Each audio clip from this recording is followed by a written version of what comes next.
Good day, students. I'm Dr. Bradley, as you should know by now, and it is my great honor to introduce my good friend and colleague, who I'm proud to call a friend, Professor Durate Sladi, who will engage with us on the questions you submitted regarding international law and hot topics.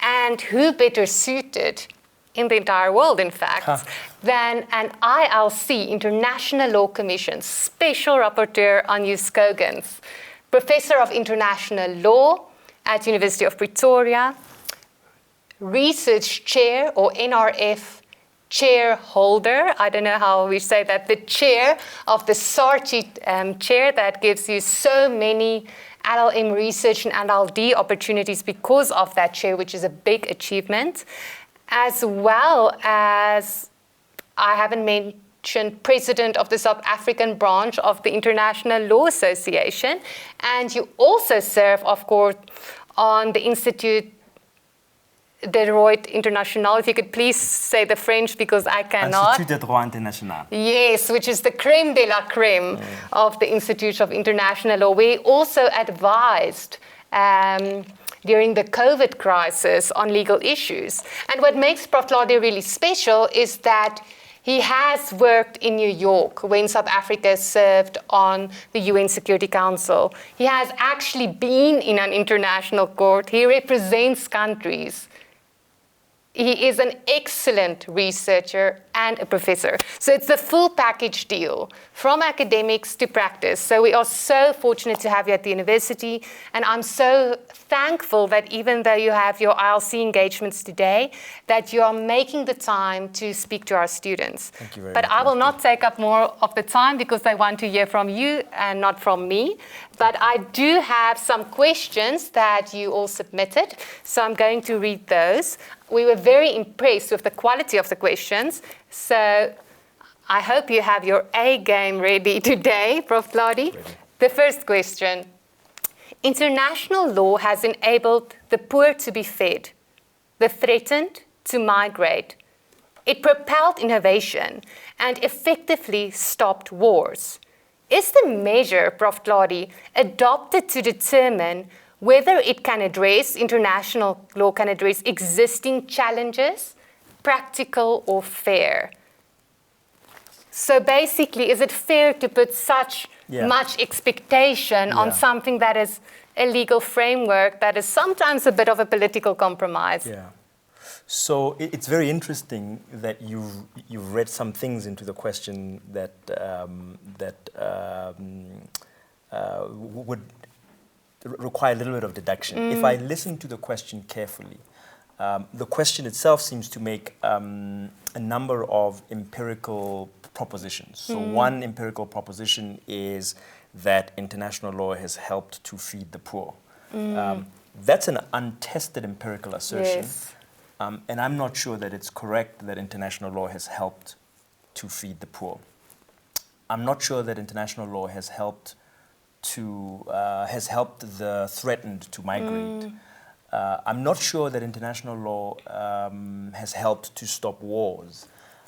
These are all empirical assertions, propositions which are to be tested. And in fact, the lecture that I gave would have given a negative response to this. Let me be clear, though. I'm not saying that international law is against the poor or prevents the poor from being fed.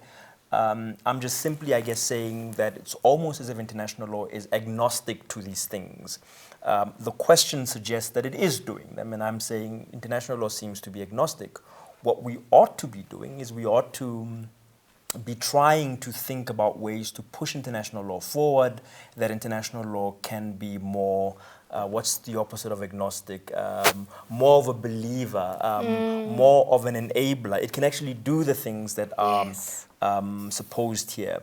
So certainly I think that the question whether or not it's practical, I think it's practical. It does, and it depends, as you yourself said, on whether or not there's the political will. I mean, if there's a political will to achieve all of these things, then I think it is practical because there's enough out there in the world to help the poor. Question whether or not it's fair, I mean, that's a lot more of a difficult question because yes, the ideas that I put forward suggests that those that have should share more. And so the question is, well, is it fair?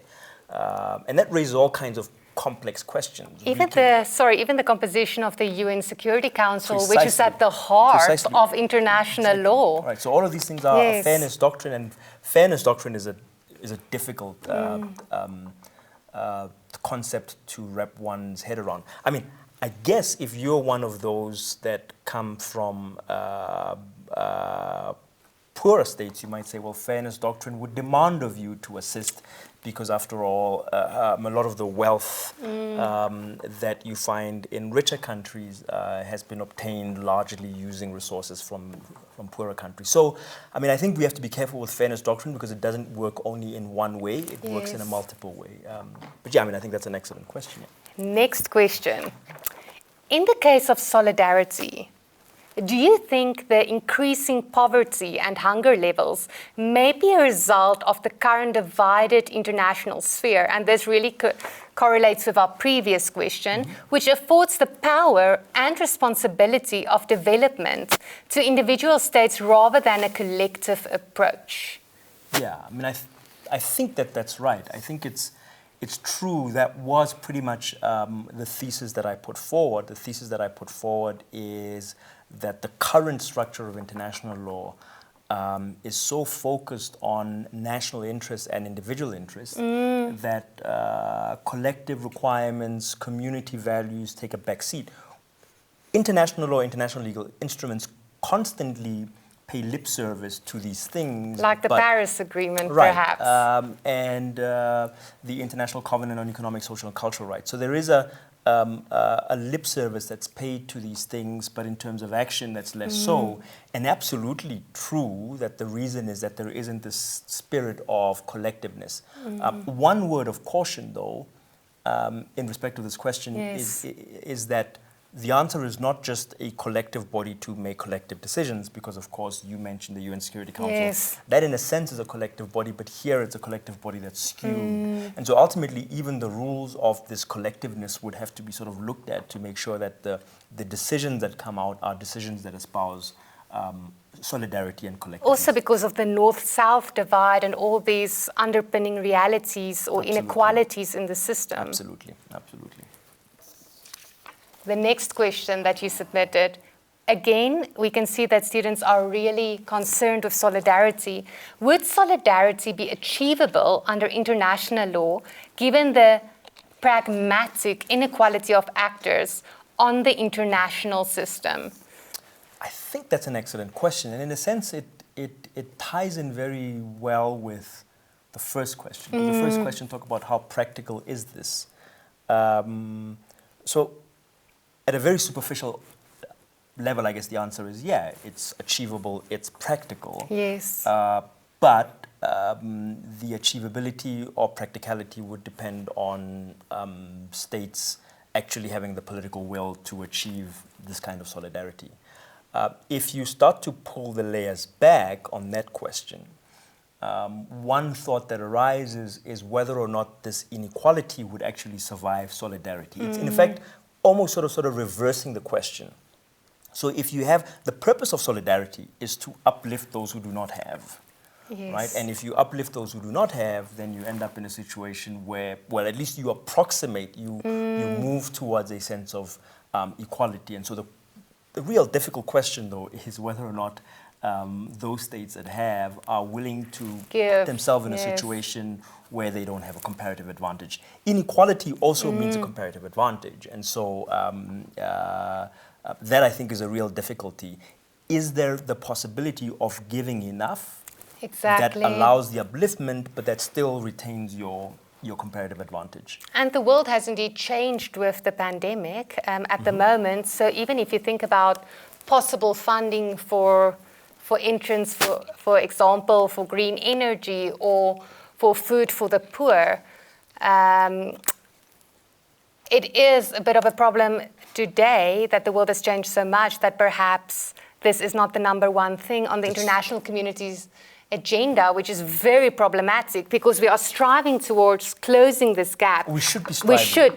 That is true. We yeah. should be striving. I'm an idealist, so we should be striving towards closing the gap. But indeed, what COVID has highlighted also in the war zones is how the divide is now once again getting bigger because of the vulnerability also of developing states. Yeah, so what COVID has shown us, I think it hasn't actually shown us anything. What COVID has reminded us, because it's not as if we didn't know. We're just perhaps ignorant, or sometimes because you become uncomfortable, you look the other way, yes. We pretend not to see, but it has highlighted the potential vulnerable situation of vast numbers of communities. And it has allowed, at least it has made it possible for states to make arguments about prioritization.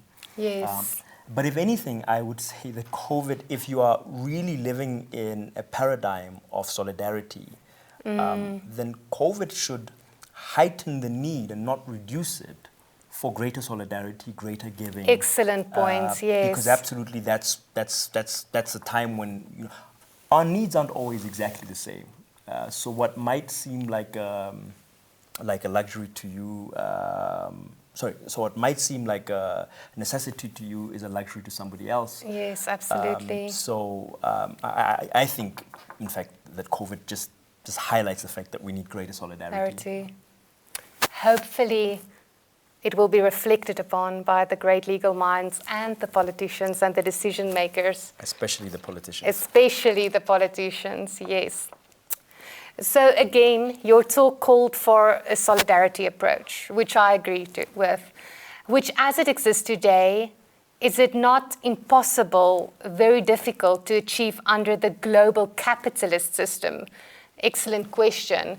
If we cannot move towards solidarity due to larger states' unwillingness to elevate global interest above their own individual interests, and you addressed it in your response to the former question, should we perhaps then look at accountability rather than solidarity? And there I am sure that the big states will not want to incur accountability perhaps. Should a state be unwilling to cooperate to combat climate change, for example, perhaps other states should then focus on holding such states accountable for their actions as they impact on other states. They are, in their Module 7, they will look at the ICJ and peaceful resolution of disputes and so forth. But perhaps you can just comment on consent and those basic things and how this interweaves. For an educational PBL moment. Thank you. I'll weave that into the response. But before I do that, Marty, let me also just tackle the point of departure of the question. How practical is it in a global capitalist society such as the one that we live in? Again, I think it's possible. I mean, it's difficult, but I think it's possible. And in fairness, I mean, I don't want to be misunderstood. I don't think that international law is a bad system. I couldn't think that. It's a system under which I operate. It's a system that pays my bills. But I don't think it's a bad system. And in fact, what you see in different regimes is you see examples, and maybe that's what the first question was talking about, examples of how solidarity might look like in international law. So there are certainly possibilities. I mean, if you think about Part 11 of the Law of the Sea Convention, which I think is a typical example of a solidarity-based system. It's not perfect, it has some flaws, but here the international community decided when it comes to this area, whatever comes out is for all our benefits, regardless of who is entitled to exploit, who is able to exploit. So I think it is possible. Well, even Article 98 that you have to assist those in danger at sea. Exactly, all so states all are bound, equally. Now, to answer the question about, well, if you can't achieve this conceptually, doctrinally, can't you achieve it through accountability? I think the issue there is accountability presupposes something about the content of the rules, right? So to hold a state accountable for something suggests that they have breached the rule. There's a wrongful act. But under the current legal system, in fact, a state deciding that it's not going to cooperate, it's not going to sign on to the Paris Agreement, and is not going to reduce its greenhouse gas emissions, hasn't necessarily committed a wrongful act. So the processes and methodology for the establishment of international law rules is such that states are able, if you like, to sort of shield themselves Yes. from accountability. But that's also in line with sovereignty. Right, right. And so that's... Which is at the core, yes. And maybe, and I'm not saying that it is, but maybe that's part of where the problem lies, right? The problem lies in this idea of sovereignty. Now the reason why I'm hesitant to sort of be very definitive about that, of course, is ultimately there's different interpretations, and we're moving. Yeah, but also the question that rises: what's the alternative? And I don't have. I don't want to think about the alternative. So yes, perhaps that's the issue. You mentioned, so once you've gone past the question of lawmaking and what the content of the rules are. So you mentioned also to hold somebody accountable, you need a forum to do that. So quite apart from the substance of the rules, it's difficult under the international law system to actually bring someone to such a forum because there has to be consent.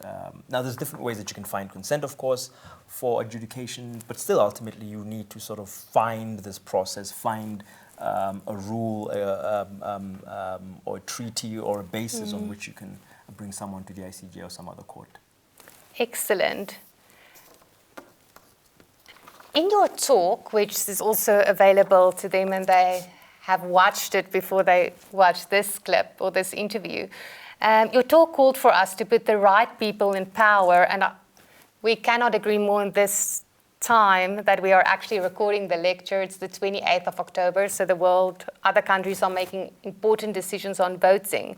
So again, emphasizing to put the right people in power when dealing with things like climate change.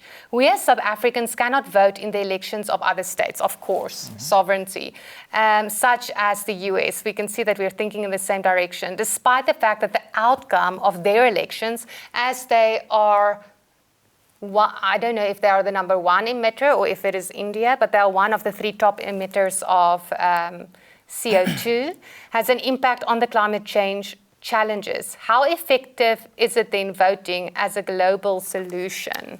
I mean, that's an excellent question, and it's such a good question that I actually don't have I don't have a satisfactory answer to it.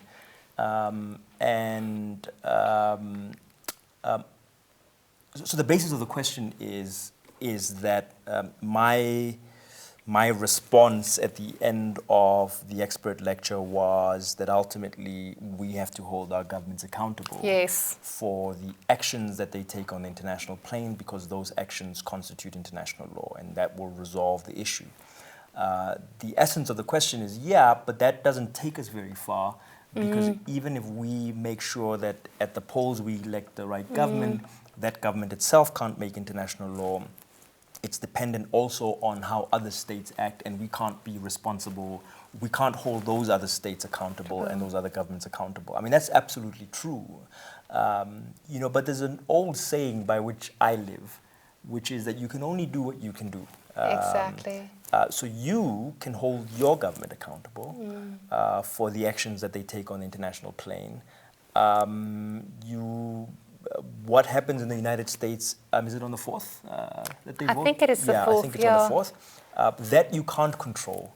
The hope then would be that the population of that state and the populations of other states that also play a major role would hold their governments accountable. And if that happens, then you are actually looking at a brighter world for all of us. But you're right, it's not all on your shoulders as the young future generations of this country. It is on the shoulders of populations all over the world and future generations all over the world. And also, if they want to go into international law later, Article 38(1)(d, something so simple, the work that you are doing is helping courts and international lawyers and governments interpret the work because of your writings. So that is also a way to contribute. To influence, absolutely. To influence, yes. Absolutely. So now we come to specifically pandemic-related questions. We have 3 of those. Since the pandemic is our new normal. The first question. Could the pandemic qualify as force majeure under the Articles of State Responsibility?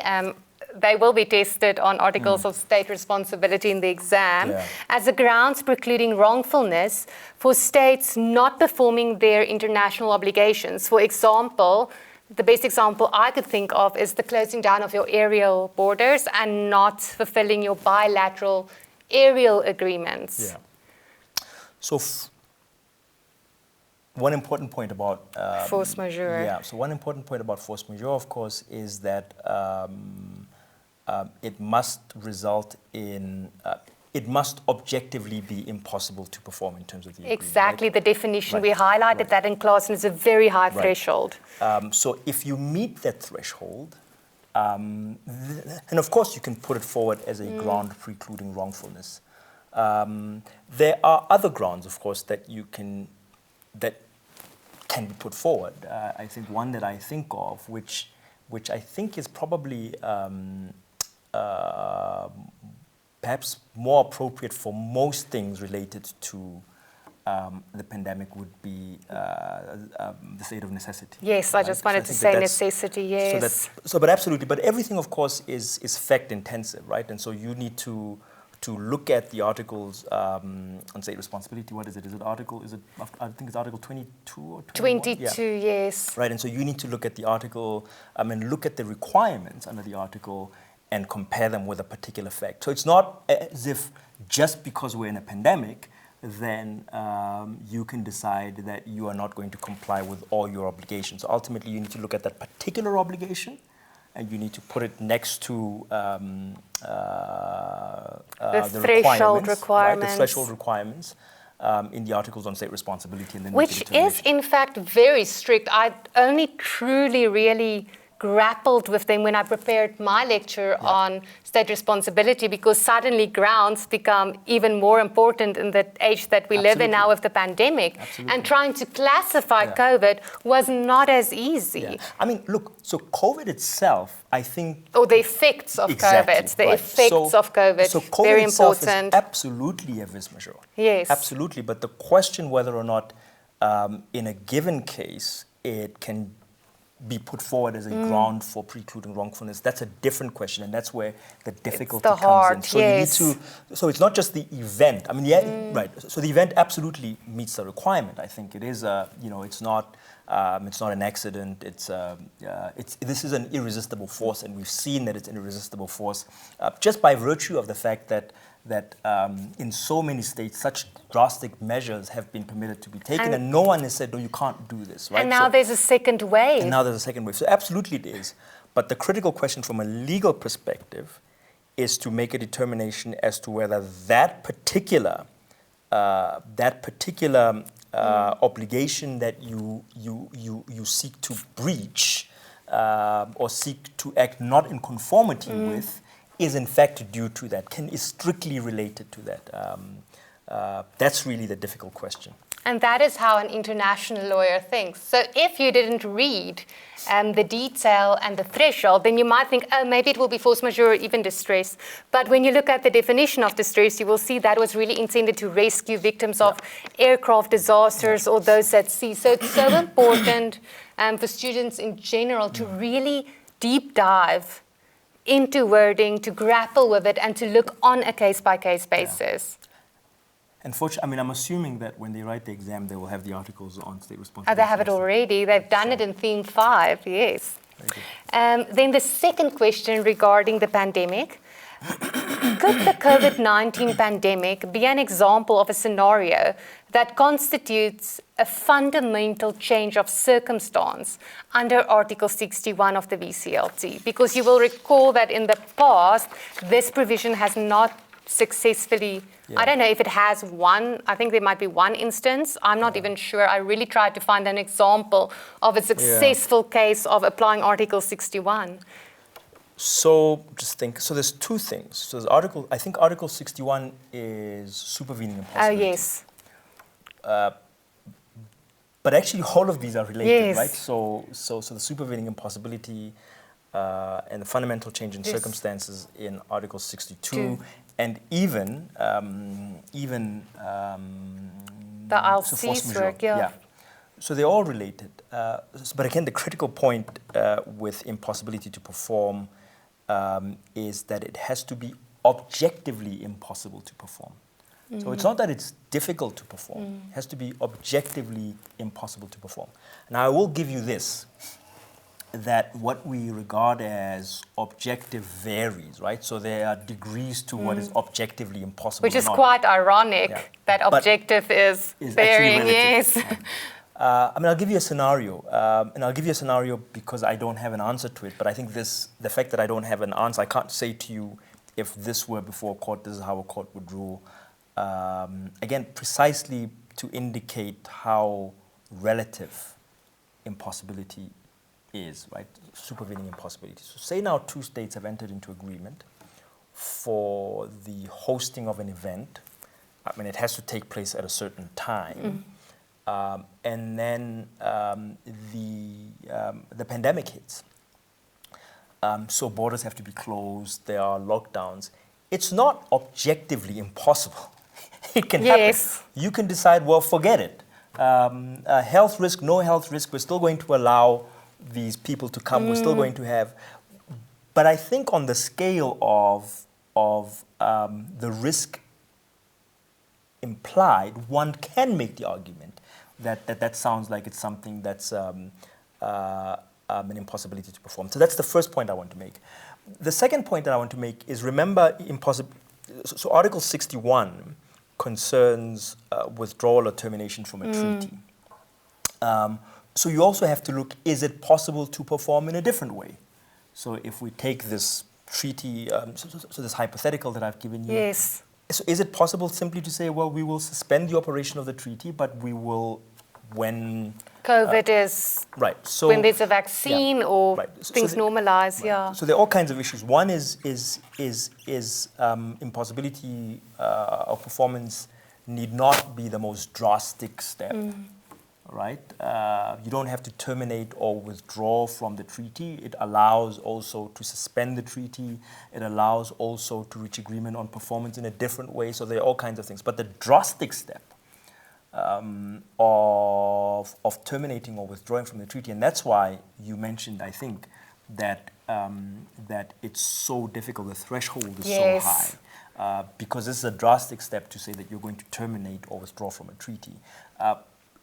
So international law does not like it should not be abused because we have very smart international lawyers such as yourself who will find a way. Who will use Article 31 and 32 to the point that there will be a way. So well done on the drafters of that provision. Then it serves its purpose. Or it has not, well, perhaps by not being employed or invoked, it has served its purpose. I think so. Okay, so then, if there is a COVID-19 outbreak inside an embassy, this you haven't seen, we received this question yesterday. If there's a COVID-19 outbreak inside an embassy and the agents of a host state restrict movement in and out of the embassy against the wishes of the head of the mission, does the host state infringe on the inviolability, you can say that word, I can never pronounce it, of the embassy? And if so, can the host state exclude state responsibility by claiming that it acted out of necessity? So, first part of the question, again, also assumes a lot. Yes. It assumes that the restriction of movement outside amounts to inviolability.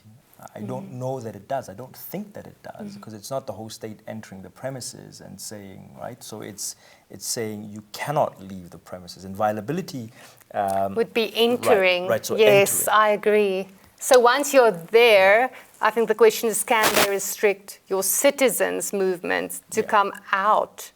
Of the territory. Of the territory. Perhaps that could also be a question. So do you want to pause that one a little bit? And yes, sorry, I'm just I think playing. It is an interesting question. I think that is an interesting question, and I do actually want to touch on it. But let's just finish this one. Yes. So the state entering, so if the state doesn't enter but it restricts your movement, then I'm not sure that there is a violation of inviolability. On the other hand, say now a diplomatic agent who, by the way, is also inviolable. Remember, it's not just the premises. Oh, that is inviolable. adding, yes. Yeah, so I'm adding to the question. Say now a diplomatic agent who is also inviolable decides, well, I'm a diplomat. I'm now going to leave. I don't care about.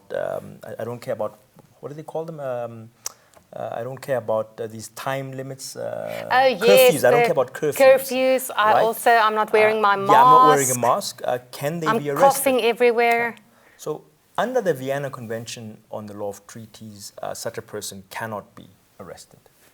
Right? But the question then, if you read on, is would a state be entitled to say, we are acting inconsistently with our obligations?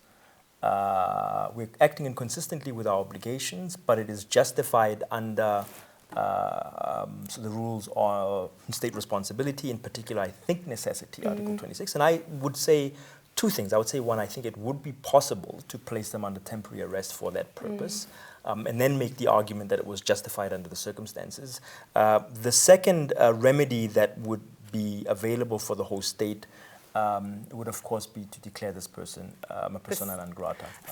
And so the result would then be that they would then have to be excluded. Then I'm so inspired by your way of thinking. I was just wondering, for example, let's say I'm an ambassador and I want to attend a high-level meeting with President Ramaphosa and other ambassadors, and under, I think it's Article 29 of the VCDR, my person cannot be touched. And they want to take my temperature. I am really not looking that well. They want to remove me from the premises because I'm coughing all the way, but I really have to attend this meeting. My president said so. Can they physically touch me? Can they test me? Will you again argue necessity in that case? Yeah, I mean, I would. I think... So obviously because there have to be a breach in public interest. Yeah. Well, so obviously it's not international law lingo, but... Yeah. So obviously the first step of any respectable law enforcement is not going to be to try to immediately touch you. Yes. Right? The first step is going to be, can we take your temperature, sir? And you say no. They say, well, you will not be permitted into the premises. And then you have to go back. If you forcibly try to make your way, then I think obviously, so the necessity argument kicks in, but that'll be because of your own conduct. Because of my own, I will just not be able to be prosecuted because I have international So remember, immunity. one other thing is that, I forgot, we often forget that there is a provision in the Vienna Convention on Diplomatic Relations that provides that the embassy and its staff shall respect the local laws. Very so true. I think we often forget that, and that's an important And that is why you are the professor. Ha. So that is Like an excellent question and an excellent answer. There was the follow-up question that you thought about, though, that we haven't touched on. Oh, if I'm inside the embassy. No. So your question was, so what about a citizen? Yes. Who is now not able to return back? So that's not really a diplomatic relations issue, or at least it's not a diplomatic law issue, but those were real consequences that were facing people in the course of the pandemic. And I think that's why states attempted to address this. You'll recall that there were repatriation flights. Right. It was really to deal with those very same kinds of situations. Because I would have been in Czech Republic teaching 2 weeks after the lockdown, and my first question was, how would I then come home? Right. So because the state doesn't have a legal obligation, of course, to return me home, but thank goodness I was here. Yeah. Yes. So it's and that's why you had these informal these arrangements between states that enabled individuals, and sometimes individuals were stuck in foreign countries for a long time. And there, DIRCO did a really good job. We can commend them. And that, of course, is also dependent on the relationship with other states, yes. So the final question, now that you're all quite on the edges of your seat, if you one day want to grow up and, well, you can't be Prof. Tladi, and we can all dream, but be like Prof. Tladi and work in international law. The students were very keen as to how can you become an international lawyer, not per se an academic, but an international lawyer. And perhaps you can just tell us a little bit about the postgraduate offering that is really the best in Africa, and you can fact check that. She runs that program. But you teach, he teaches, so that is why I can say we have an ILC member, and he's also, he has the chair, so.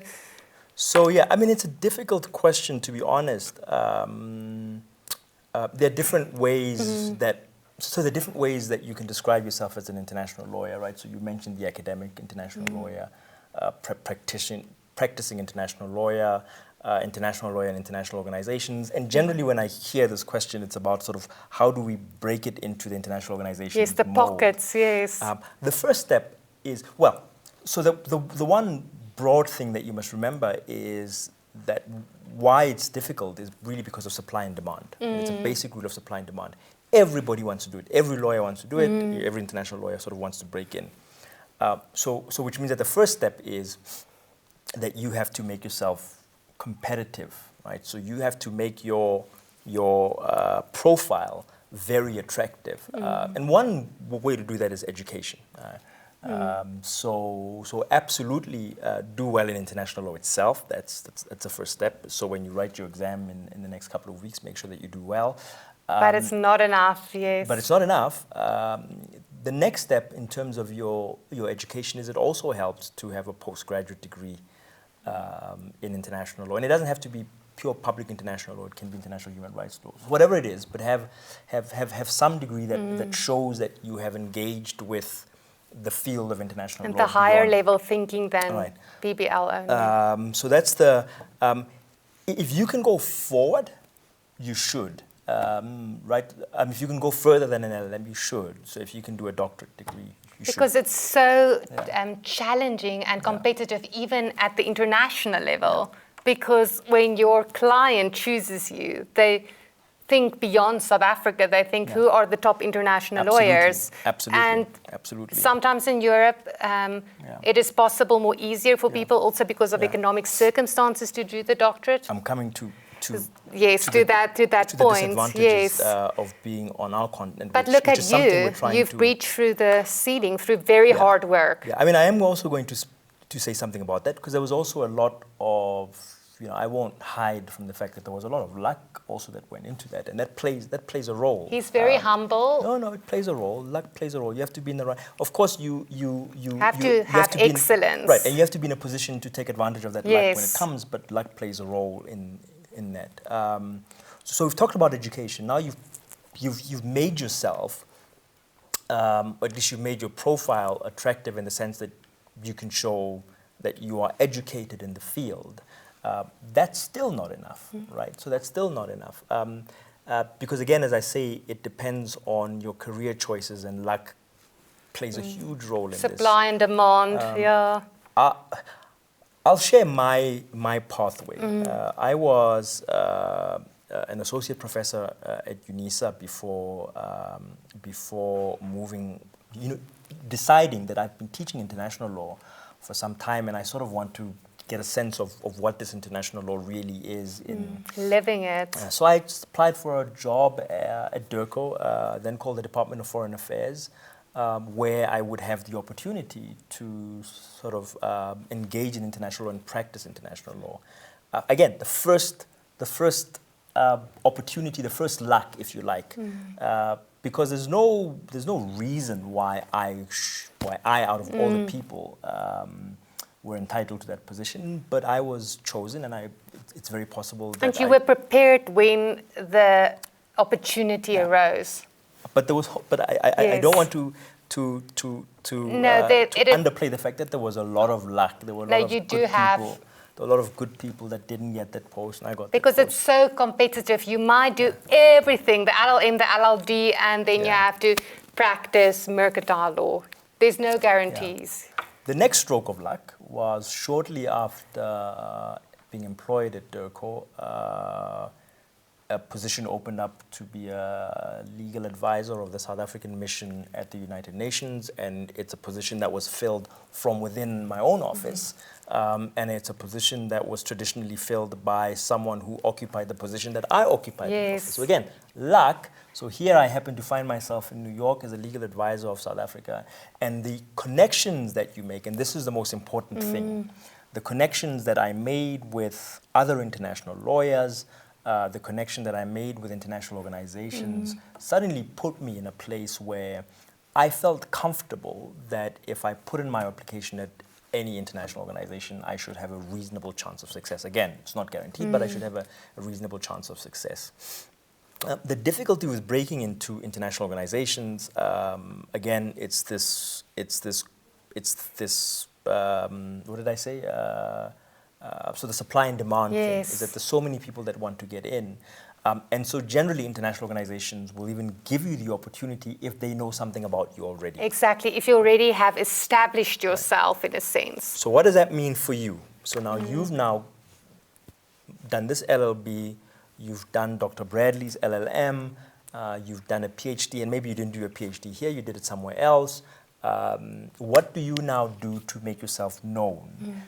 And the easiest thing that I would say is don't hesitate to do volunteer work, internships with international organizations, because that gets you known, right? So that gets you known and get your CV out there. It's hard. It's hard because as South Africans, if there's an internship in The Hague or in Geneva, it's unpaid. It's most of them are unpaid. So you have to find a place to live. With the exchange rate, it's almost impossible. It's almost impossible. But it's not impossible though. It's just really difficult. But I would say, as a short answer now to this big question, is for the time being, as a PBL 320 student, your focus should be on doing the best that you can do in your exam. And then once you've done that, thinking about doing a master's degree, and then all things will come. We do offer opportunities. So Marty mentioned the chair. My hope is that with the chair, I'll be able to at least once in a while take one or two students for an internship process at the United Nations in Geneva or in New York or wherever the case may be. That opens up possibilities, but again, it's just, and it can happen. If I even can mention myself, who has a much humbler portfolio as you, but I used to be Prof. Claudie's academic associate. Remember, yes, I used to set up the laptop, but he gave me good work as well. He co-authored my first article with me to give me that mentorship and opportunity. And I managed to secure, which is very competitive, a lectureship. And that is also because of your inputs and being willing to go, for instance, for 7 months to Czech Republic in the winter and do some of the but all of that, Mark, is also because you work very hard, right? It's not...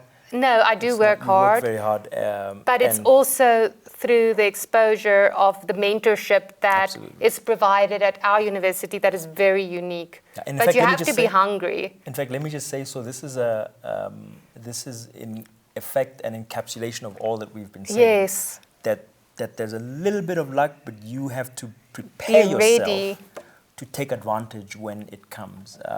And you had obviously prepared yourself to take advantage of sort of when the opportunities arose. And that's what you have to do. And PBL 320 is the first step if you want to make sure that you can grab that opportunity when it does come.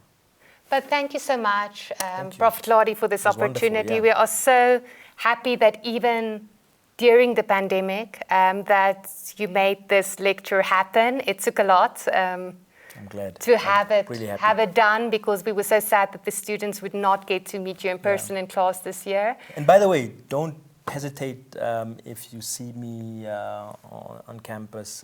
If you want to pop by, say hi. Don't hesitate. My office is the house next door to the law building. Yes, Prof. Claudie really goes the extra mile to explain, and he has really put South Africa back. We're on the map because you are one of the top international lawyers, and that is something that we are very, very proud of. And thank you for your mentorship for myself, for the students, and we are very excited to see what the future of the chair holds as well. Yeah, look forward to it. Thank you. Thank you. Goodbye, Bye-bye. everyone.